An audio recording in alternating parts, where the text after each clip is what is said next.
자, 안녕하세요 여러분.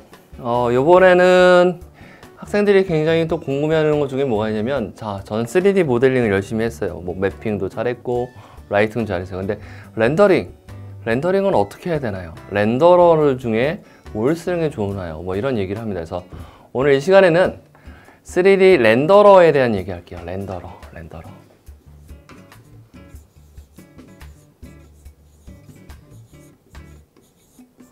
렌더링 하는 방법이 어떻게 있냐? 이런 것들이죠.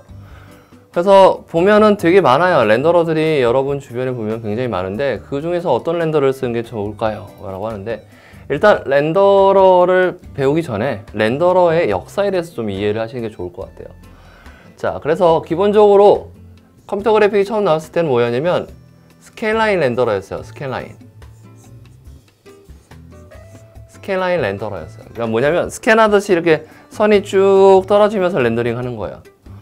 이거는 3D 그래픽이 처음 나올 때부터 있었는데, 자 보시면은, 자 오브젝트가 있어요. 그 다음에 카메라가 있어요. 그 다음에 빛이 있어요. 이렇게 빛이 있다고 합시다. 그럼 얘가 쭉 튕겨서 이렇게 들어오면은 우리가 렌더링을 하는 거잖아요. 그쵸? 아주 기초적인 렌더러고, 그 다음에 기본적인 렌더러예요. 근데 기본적으로 이제 3D Max나 뭐 이런 걸 이용해서 딱 렌더링을 하고 나면 사실적이지가 못해요. 그래서 이거는, 자, 정반사라는 게 있는데, 정반사가 뭐예요? 정반사? 자, 정반사라는 거, 이렇게 빛이 이렇게 톡 튕기는 걸 갖다가 정반사라고 하죠. 근데 남반사는 뭐예요? 남반사. 빛이 이렇게 튕기는 거죠, 이렇게. 뭐 이런 것들인데, 자, 스캔라인 렌더러는 정반사가 가능해요. 근데 남반사를 계산하지 못합니다. 그래서 아주 그냥 빛이 있다 없다, 밝다 어둡다 이런 걸 계산하는데 아무 문제 없지만, 사실적인 렌더링을 나오기에는 좀 문제가 있어요. 자, 남반사가 계산이 안 된다 그러면 이제 또 이해해야 할 게 뭐냐면, 직접 조명하고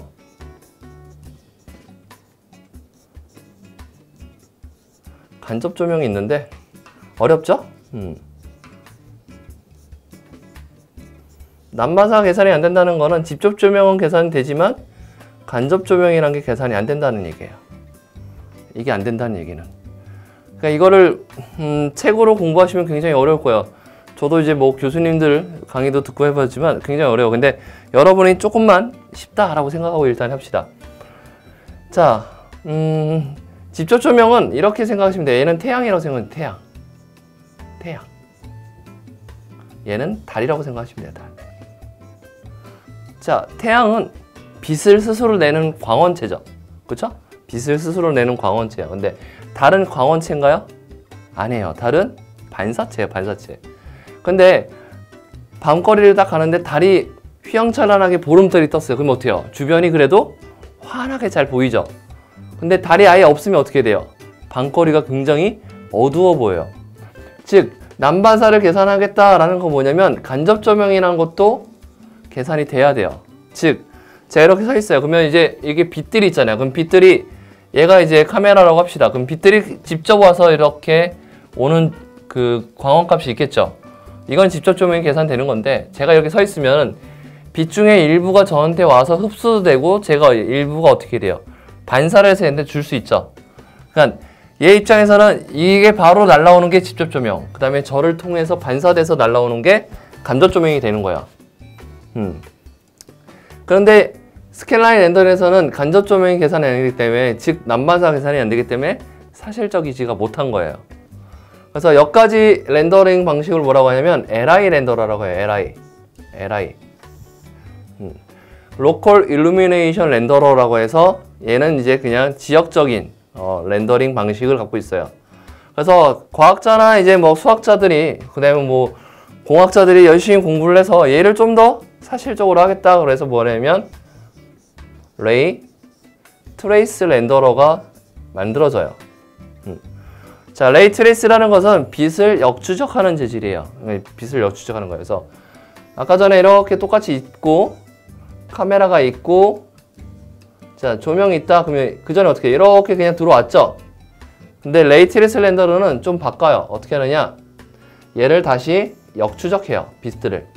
그러니까 렌더링 된 값들의 그 픽셀을 다시 역추적해요. 빛을. 그래서 역추적하니까 어떻게 되냐? 얘는 아직까지 정반사는 뭐 아까부터 계산이 되고 있었죠? 정반사는 계산이 되고 남반사는 아직 계산이 안 돼요. 근데 이걸 하면 좋은 점이 뭐냐면 이 레이 트레이스 렌더를 하게 되면 뭐냐면 반사와 굴절이 좀 사실적으로 계산이 되기 시작해요. 빛의 성질 중에. 그래서 반사와 굴절이 잘 되기 때문에 옛날 레이 트레이스 렌더를 쓸 때는 어떻게 하냐면 막 이렇게 빛이 퍼지는 현상, 뭐 무지개, 뭐 커스틱, 빛이 뭉치고 뭐 이런 것들을 좀 많이 보여줬어요. 그래서 자, 레이 트레이스부터는 이제 조금 더 사실적인 렌더러가 돼요. 여기서부터 이제 뭐라고 하냐면 GI 렌더러라고 얘기합니다. 여기서부터 이제 GI 렌더러라고 얘기를 해요. GI 그러면은 글로벌 일루미네이션 렌더러예요. 그래서 레이 트레이스부터는 이제 조금 더 사실적이 돼요. 근데 아직까지 뭐가 문제예요? 남반사가 계산이 안 되고 있죠? 그래서 남반사를 계산하겠다 라고 해서 나온 게 뭐냐면 레디오시티예요. 레디오시티. 자, 레디오시티 렌더러라는 게 나왔어요. 레디오시티 렌더러. 자, 이걸 하게 되면 뭐냐면 자, 우리가 이제 남반사를 계산을 해야 되는데 이 남반사를 계산하는데 어떻게 되냐면 자, 이렇게 어떤 오브젝트가 있고 카메라가 있고 빛이 있다고 합시다. 그러면 이제 어떻게 하냐? 얘가 뭘로 돼 있어요? 얘가 다 메쉬 덩어리로 돼 있어요. 메쉬, 그러니까 삼각형 단위로 되어 있어요. 그냥 기본상은 그냥 사각형으로 그릴게요. 자, 이렇게 메쉬 덩어리로 되어 있는 거예요. 이렇게. 그러니까 3D를 만들면 어쩔 수 없이 메쉬로 되어 있잖아요. 그렇죠? 그러면 자, 이 빛이 이 면을 하나 때렸다고 합시다. 이 면을 딱 때렸어요. 이렇게. 그럼 여기에 면적이 있고 여기에 공률값이 있을 거 아니에요. 그쵸? 그럼 이 공률값이 어떻게 해요? 이쪽으로도 빛을 때릴 거고 얘가 어떻게 해요? 여기도 뭐 빛을 때릴 거고 얘가 여기를 때릴 거고 뭐 이렇게 하다 보면 이제 카메라로 들어오겠죠. 이렇게. 즉 레디오시티 렌더러에서는 이제 뭐가 되냐면 정반사는 아까부터 되고 있었으니까 문제 없었죠. 그쵸? 정반사는 문제 없었어요. 여기서부터 이제 남반사가 계산이 돼요. 어떻게 하느냐? 이제 남반사가 드디어 계산이 되는데 일단 레디오시티 렌더러를 걸게 되면은 지금 여기 3D 안에 있는 모든 메쉬를 다 계산해야 돼요. 만약에 이런 공간을 만들었다. 근데 여기 메쉬가 뭐 10만 개다, 뭐 20만 개다. 그러면 10만 개, 20만 개를 일단 다 계산이 끝나야 돼요. 끝나고 난 다음에 이제 어떻게 하냐? 빛을 역추적하는 레이 트레이스 렌더러를 다시 돌아가는 거야. 즉 얘를 하게 되면은 일단 메쉬를 계산해야 되고 그 다음에 레이 트레이스 렌더러가 다시 돌아갑니다. 그러니까 메쉬를 계산해서 이 면적들이 어떻게 되고 그다음 빛을 역추적하기 때문에 사실적으로 빛들이 움직이는 걸 확인할 수 있겠죠. 근데 문제는 뭐냐면 스케일라 렌더러에서 레디오시티 렌더러까지 갈 때 문제점이 뭐냐면 사실적이에요. 근데 문제는 시간이 오래 걸리기 시작해요. 옛날에 컴퓨터 그래픽도 그렇게 좋지도 않았고 컴퓨터 사양도 좋지 않았기 때문에 레디오시티 렌더를 딱 돌리면요 언제 끝날지 몰라요. 얘가 언제 끝날지 모르니까 어떻게 해요? 3일이 걸릴지 4일이 걸릴지 뭐 일주일이 걸릴지 아무도 모르는 거예요. 메쉬가 끝나야지만 어떻게 해요? 다시 레이 트레이스를 하기 때문에. 그래서 이 시간 문제가 있는 거예요. GI 렌더를 되면서 사실적인 조명이 됐는데 사실적인 렌더링 값이 나왔는데 문제는 뭐냐면 너무 오래 걸린다는 거예요. 그래서 이제 뭐가 나오냐면 포톤 맵 렌더러라는 게 나와요. 자, 포톤 맵 렌더러 중에서 뭐가 있냐면 뭐 멘탈레이 뭐 이런 것도 있고요. 뭐 많이 들어봤던 것 중에 뭐 V레이도 있고요.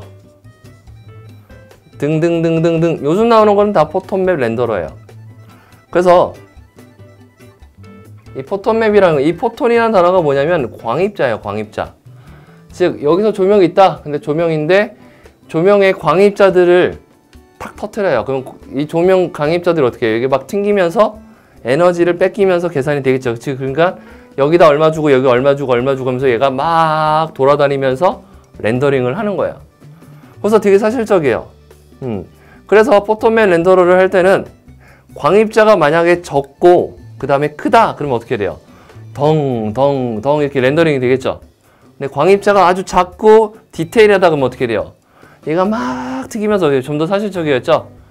그래서 포톤맨 렌더를 하게 되면 내가 설정을 광입자를 크고 적게 하겠다 그러면 어떻게 하냐? 렌더링 값이 빨라져요. 대신 문제는 뭐냐면 렌더링을 하고 나면 이제 좀 얼룩덜룩한 게 생겨요. 근데 얘를 굉장히 작고 디테일하고 아주 세분화해서 많이 하겠다. 그러면 어떻게 되냐? 정말 사실적으로 렌더링 가요. 근데 대신 문제가 뭐냐면 렌더러 타임이 길어집니다. 자, 옛날에 저는 이 멘탈레이 렌더러를 쓰고 싶어서 막 난리를 쳤었어요. 근데 이 멘탈레이 렌더러가 어디로 들어왔냐? 오토데스크 안에 있는 모든 프로그램, 뭐 3D Max라던가 뭐 마야 이런 데에 이제 지원이 됐죠. 2000년도 초반에. 그 다음에 V-Ray는 여전히 플러그인으로 깔려야 돼요. 플러그인이 깔려야 되는데, 그래서 처음에 멘탈레이 렌더를 쓰고 싶었는데 이제 멘탈레이가 딱 들어오고 나니까 갑자기 사람들이 멘탈레이를 많이 쓰던 사람들이 갑자기 V-Ray를 많이 쓰기 시작했어요. 그래서 요새 V-Ray가 많이 대중화되어 있고, V-Ray는 뭐 스케치업이라던가 맥스, 마야 뭐 모든 프로그램들이 많이 지원하고 있습니다. 그래서 뭐 라이노도 지원하고 있고요. 그래서 V-Ray를 좀 많이 쓰는 점. 그래서 건축 인테리어 쪽에서는 V-Ray를 많이 쓰는데, 어찌됐든 이거를 포톤맨 렌더를 쓸 때 주의할 건 뭐냐면 설정값을 굉장히 낮추는 방법을 알아야 돼요. 왜냐면 한 번 렌더링 돌리는데 만약에 1시간 걸렸다. 근데 색감이 좀 마음에 안 들어. 이 포톤맨 렌더러들은 자, 이렇게 분위기가 있었는데 여기서 만약에 내가 여기 화면을 약간 붉게 만들었다 그러면 분위기 자체가 다 붉어져요. 얘가 파랗다 그러면 분위기 자체가 다 파래져요. 그렇기 때문에 조금만 디테일이 바뀌어도 어떻게 하냐, 얘가 분위기가 다 바뀌어버리고 색감이 다 바뀌어요. 그렇기 때문에 주의할 건 뭐냐면 설정값을 낮춰서 렌더 타임을 빠르게 해야 돼요. 그래서 막 5분 내지 10분 만에 한 번씩 봐야지. 그래야지 이게 마음에 안 들어, 저게 마음에 안 들어 그러면 어떻게 하냐, 살짝 바꿀 수가 있어야 돼요. 근데 뭐 1시간 걸렸다 그러면 어떻게 해요? 1시간 뒤에 또 걸리고 하면 어떻게 돼요? 새벽에 아침 해를 띄우는 걸 볼 수 있어요. 그렇기 때문에 설정값을 낮추는 방법과 설정값을 높이는 방법, 이런 걸 이해해야 되는데, 이제 재밌는 게 이제 멘탈레이가 어디 거냐면 엔비디아 살 거예요. 근데 2016 버전에는 3D Max 마야 2016 버전에는 멘탈레이가 기본 탑재되어 있고요. 2017 버전에는 프로그램 안에 한 번 더 깔아야 돼요. 그 다음에 2018 버전에는 엔비디아사랑 이제 완전히 결별했기 때문에 엔비디아에서 제공되는 멘탈레이를 깔아야 됩니다. 그러면 이 오토데스크 회사는 이제 멘탈레이랑 뭐가 결별을 했어요. 이제 더 이상 지원을 안 하기로 했어요. 기본적으로 깔린 거 안 하겠어요. 그래서 이제 뭐가 되냐면 아놀드 렌더러라는 게 들어왔어요. 아놀드 렌더러. 이걸 아예 오토데스크가 인수를 해버렸어요. 아놀드 렌더러. 얘는 CPU 기반이고 램만 있으면 돼요. 그렇기 때문에 얘는 GPU에 영향을 별로 안 받습니다. 이게 들어왔는데 이게 어디서 많이 쓰이느냐? 소니 피처스에서 많이 써요. 그러니까 영화에서 쓰는 게 이제 요새 아놀드 렌더러예요. 그래서 이제 2018 버전부터 2018 버전부터 지금부터 이제 뭐냐면 오토데스크 쪽에서 이제 아놀드 렌더러를 키우겠다. 모든 걸 이제 아놀드 렌더러의 기본을 맞추겠다. 이렇게 얘기가 됐어요. 그래서 옛날에 멘탈레이로 공부하던 학생들이 멘탈이 사라졌죠. 왜? 이제 아놀드 렌더러로 바뀌었거든요. 그래서 아놀드 렌더러는 빠른 렌더 타임을 좀 갖고 있고 GPU에 영향을 별로 안 받기 때문에 서버에서 돌릴 수 있어요. 그래서 이제 아놀드 렌더러가 좀 대세입니다. 그래서 전 학생들한테 V-Ray를 공부하라고 해요. V-Ray는 항상 플러그인으로 깔아서 쓰기 때문에 얘는 이 버전에 맞춰서 계속 개발이 되고 계속 업데이트가 돼요. 그래서 V-Ray를 많이 쓰는데, 선생님 저는 제품 디자인인데 키샷 쓰면 안 돼요? 키샷?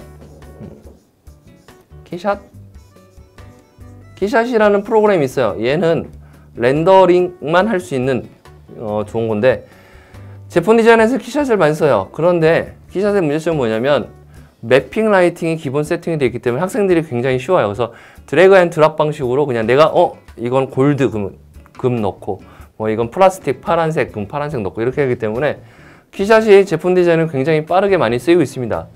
근데 키샷을 쓰게 되면 문제가 뭐냐면 매핑 라이팅에 대한 이해도가 떨어져요. 그래서 학생한테 물어봐요. 자, 모델링 그 다음에 뭐 해야 되느냐? 그러면 애들이 렌더링이요. 이렇게 얘기합니다.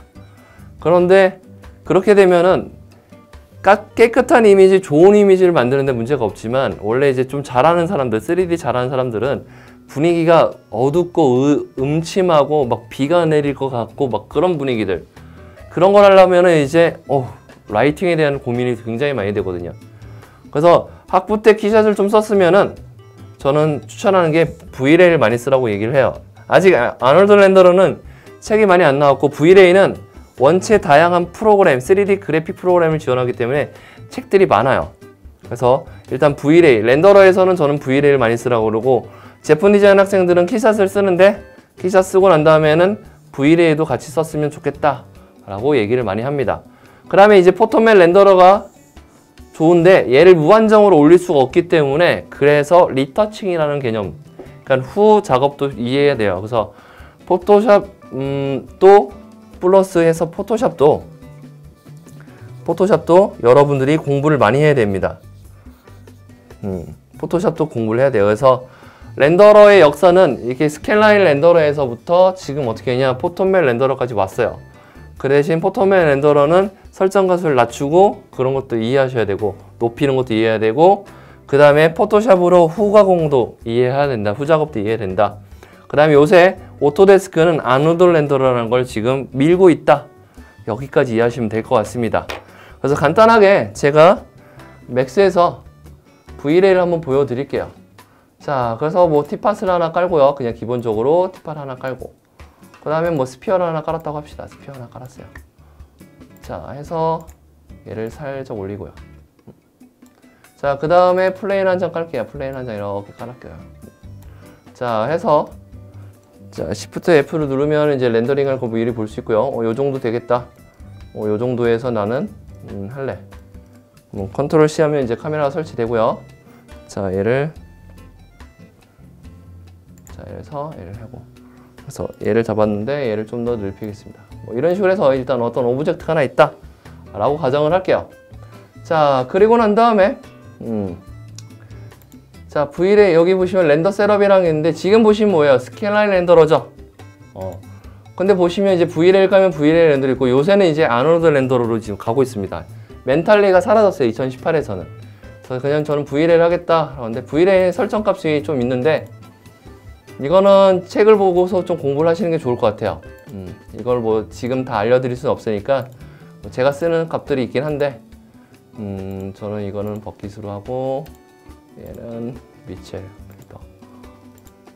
안티 알랭싱이 뭐냐, 뭐 이런 것도 다 포토샵 공부하시면 나오는 얘기들이고요. 자, 이렇게 해서 얘를 인쇄하고, 자, GI라는 게 나왔죠. GI 아까 뭐였어요? 글로벌 일루미네이션이죠. 그래서 GI를 체크가 돼 있으면 얘는 V-Ray를 하겠다는 얘기고, 만약에 체크를 안 하겠다 그러면 V-Ray를 안 하겠다는 얘기예요. V-Ray를 하겠다. 그런 다음에 저는 이제 이런 식으로 해서 설정 값을 최저로 떨어뜨릴게요. 최저로. 그래야지 여러분들이 심심해하지 않겠죠. 이렇게 해서 저는 이렇게 네버. 또 설정 값 떨어뜨릴 게 또 있나? 짠짠짠짠. 아, 얘를 0.05 이런 식으로 떨어뜨릴게요. 자, 해서 카메라를 잡아서 렌더링을 했어요. 렌더링 하면 이런 식으로 예쁘게 나옵니다. 메시지 창이 마음에 안 드니까 메시지 창을 없애게요. 얘를 네버. 오케이. 그래서 렌더링을 딱 돌리면 이런 식으로 나와요. 자, V-Ray는 렌더러인데, V-Ray가 또 좋은 점이 뭐냐면, 자, 재질 중에 또 V-Ray 재질을 제공해요. 자, V-Ray를 보면 V-Ray 재질이 있어요. 그래서 V-Ray 재질 매터리얼 이렇게 딱 누르시면, 자, 이때까지 우리가 봤을 때는 어땠어요? 스페큘러, 디퓨즈, 앰비언트 이런 게 있었죠. 그런데 V-Ray에서는 그런 게 없어요. 디퓨즈만 있어요. 대신 반사와 굴절이 중요해요. 왜냐면 얘는 빛의 모든 현상을 계산하기 때문에 굳이 밝은 데를 어떻게 해라, 어두운 데를 어떻게 해라 이런 게 필요 없어요. 그냥 색감을 주면 돼요. 그래서 여기다가 이제 바닥에다 이걸 깔고, 제가 여기 뭐 비트맵 이용해서 체크 무늬로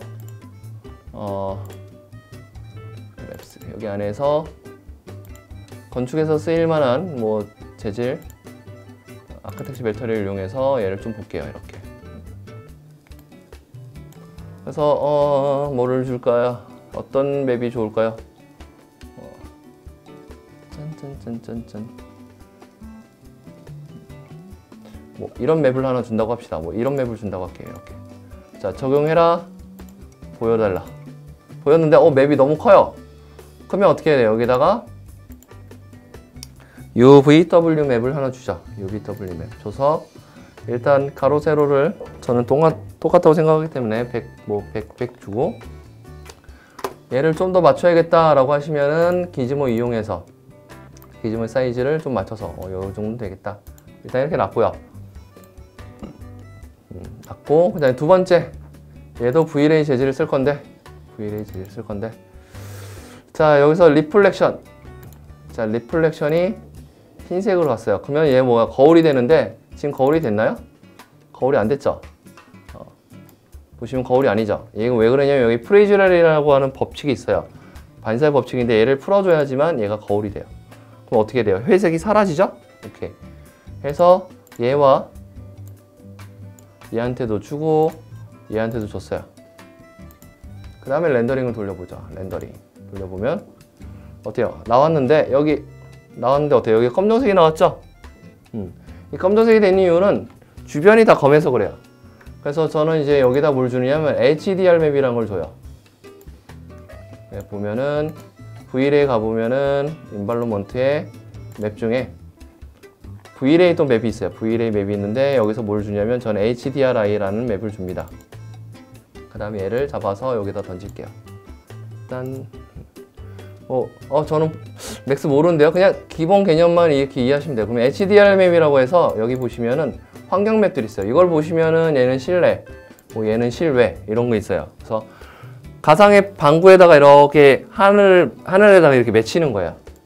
그래서 맞추고 난 다음에 얘를 갖다가 스피러컬 줘서 렌더링을 돌리면 어때요? 여기가 맺혔죠? 맺혔어요. 자, 맺히고 난 다음에 봤더니만 여기 쇠 구슬인데 얘를 갖다가 투명한 구슬을 만들고 싶다. 이럴 수 있잖아요. 그렇죠? 그럼 얘를 잡아서 또 이제 뭘 하느냐? V-ray 재질을 주는 거죠. V-ray. 짠짠짠짠짠 V-ray 매터리얼. 자, 그래서 얘를 체크하는데 얘가 흰색이 됐지만 여기 프리즈랄 리플렉션 때문에 어떻게 하냐? 자연스러운 반사가 생기고요. 일단 이 리플렉트 이게 투명 값을 줘요. 그러면 투명해지면 이렇게 되고, 그 다음에 투명해서 또 중요한 거는 전에 얘기했을 거예요. 이 IOR이라는 게 있어요. IOR이라는 게 뭐냐면 굴절률이에요. 1.33이면은 물이고, 1.5면 유리, 1.89면 강화유리, 2.418 이러면은 다이아몬드, 이런 것들이 정해져 있습니다. 얘는 약간 두꺼우니까 1.89에서 강화유리로 줄게요. 자, 강화유리를 얘한테 어사인을 해볼게요. 어사인. 자, 그리고 렌더링을 돌리면 어떻게 되냐? 렌더링 짠 돌리면 어때요? 유리 구슬처럼 보여지나요? 그렇죠. 되게 사실적이죠? 지금 설정값을 낮췄기 때문에 렌더 타임이 되게 빨라졌어요. 그런데 여기 타일인데 타일도 약간 반딱반딱하고 싶어요. 그럼 타일 재질 있잖아요. 여기다가도 이제 리플렉션을 싹 주면은, 근데 프리즈랄 리플렉션을 줬기 때문에 자연스러운 반사가 일단 생기고요. 렌더링을 딱 돌리면 어떻게 되냐? 어때요? 반딱반딱해졌죠? 그렇죠? 반딱반딱해졌어요. 근데 여기 타일이니까 여기 이렇게 줄눈이 있잖아요. 줄눈이 좀 들어가고 싶어요. 그래서 전에 얘기했을 거예요. 줄눈 들어가는 거. 재질감을 주는 게 뭐였다? 범프 맵이라는 게 있어요. 그래서 범프인데 항상 맵들을 가보면은 아까 전에 제가 어떤 맵을 줬냐면 이런 맵을 줘. 그럼 옆에 보시면 이렇게 회색들이 있어요. 항상 여기 보시면 뭐라고 써있냐? 범프라고 써있죠? 범프. 즉 재질감을 주는 거예요. 이 범프를 딱 주고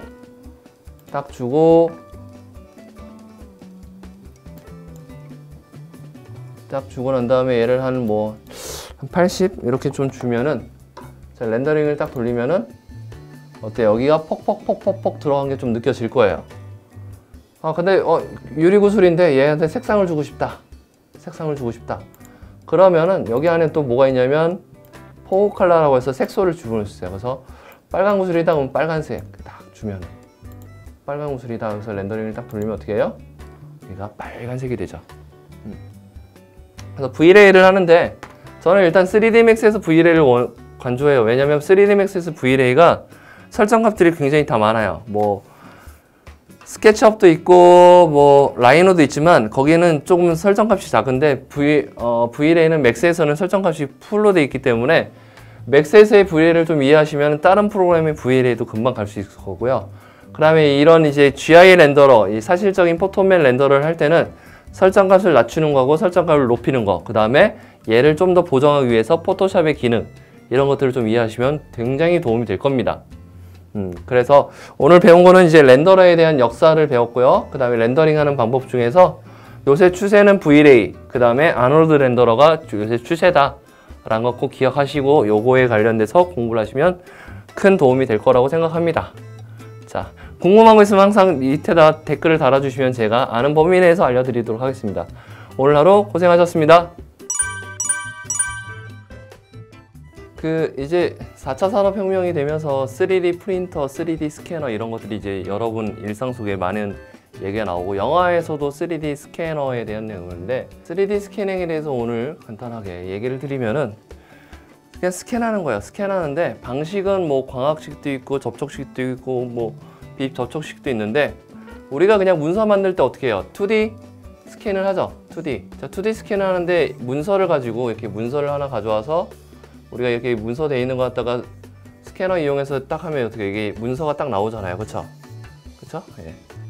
그거랑 똑같다고 생각하시면 돼요. 3D 스캔 하는데 이건 어떻게 하냐면은 일단 광학식으로 말씀을 드릴게요. 광학식으로 말씀드리면은 이렇게 대가 있는데 여기 카메라가 2대가 붙어요. 이렇게 카메라가 2대 붙고 그다음에 여기 이제 메인 카메라 하나 붙는데 이런 식으로. 자, 그래서 이제 어떤 오브젝트가 있다, 이렇게 있다라고 하면 이제 얘를 이제 돌려가면서 스캔을 하는 건데, 뭐 포토 방식도 있고 뭐 여러 가지인데 일단 광학식 스캔 방식에서 어떻게 하냐면 여기서 빛이 나오고 여기서 빛이 나와요. 그러니까 빛이 착 나와서 빛이 다시 들어와요. 그러면 빛이 쐈으니까 얘가 쐈으니까 어떻게 하냐면 한 점을 찍을 수 있어요. 한 점을 찍는 겁니다. 이렇게.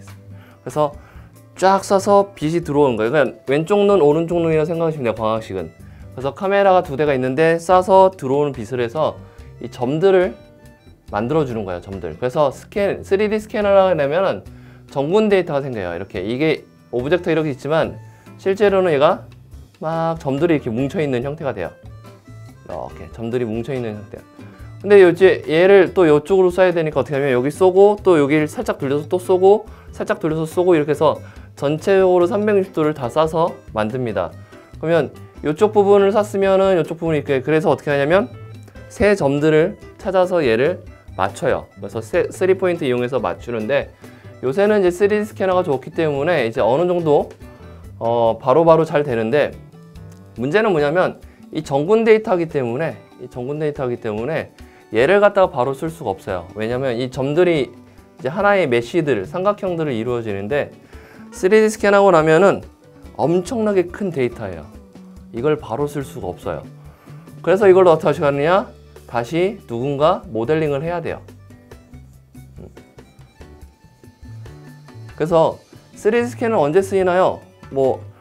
자, 어떤 제품이 하나 있어요. 근데 이 제품, 누군가 이걸 똑같이 만들고 싶다. 그럴 때 이제 스캔을 해서 이 데이터 값을 갖는 거예요. 그러니까 쉽게 말해서 다시 컷하겠습니다. 그래서 이제 아이폰이 새로 나왔다, 혹은 삼성 갤럭시 X가 새로 나왔다. 근데 나는 그 아이폰이나 갤럭시 이런 거를 내가 싸는 그 케이스를 만드는 업체다라고 하면은 이 데이터가 있어야 되잖아요. 그래서 3D 스캔을 이용해서 이걸 다 쏴서 이제 형태를, 정군 데이터를 만드는 거죠. 그리고 그걸 가지고 레퍼런스로 놓은 다음에 이제 이걸 모델링을 해요. 그래야지 이제 삼성 아이폰이 어떻게 생겼고 갤럭시가 어떻게 생긴지 알아야지 이걸 다시 이제 케이스를 만들 수 있거나. 근데 일단 얘가 정군 데이터이기 때문에 데이터가 양이 너무 크기 때문에 누군가 다시 모델링을 해야 돼요. 그래서 학생들이 생각하는 게 뭐냐면, 선생님 3D 스캔하면 끝난 건가요? 아닙니다. 자, 우리가 2D 문서를 갖다가 2D 스캔을 했어요. 그럼 문서가 나왔어요. 근데 여기 안에 내가 뭔가 수정을 해야겠다, 내용을 수정해야겠다. 그럼 어떻게 해야 돼요? 얘를 일일이 다시 쳐야 되죠, 문서로. 그냥 프린터만 하겠다 그러면 상관이 없어요. 근데 만약에 여기 수정을 해야겠다 그러면 얘를 다시 어떻게 해요? 누군가 워드로 다시 이 문서를 쳐야죠. 그래야지 이걸 수정할 수 있잖아요. 3D 스캔을 하는 순간 그때부터 이제 일이 생겨요. 그래서 이렇게 문서가 있기 때문에 이런 걸 갖다가 이제 역설계라고 합니다. 역설계. 그러니까 역으로 다시 설계를 하는 거예요. 그래서 리버스 디자인이라고 하는데 이걸 좀 할 줄 아셔야 돼요. 그래서 어쩔 수 없이 3D 스캔하고 나면은 모델링 하는 방법도 꼭 아셔야 됩니다. 내가 필요한 모델링. 결론적으로는 3D 스캔은 하나의 레퍼런스, 데이터 참고값으로 갖고 있는 거고요. 얘를 다시 쓰려면 모델링을 해야 돼요. 그런 걸 갖다가 역설계한다 라고 생각하시면 됩니다. 그래서 3D 스캔은 시작과 동시에 할 것들이 굉장히 많아지는 겁니다. 근데 이게 이제 각광받고 있으니까 여러분도 관심을 가지고 공부를 하셨으면 좋겠습니다.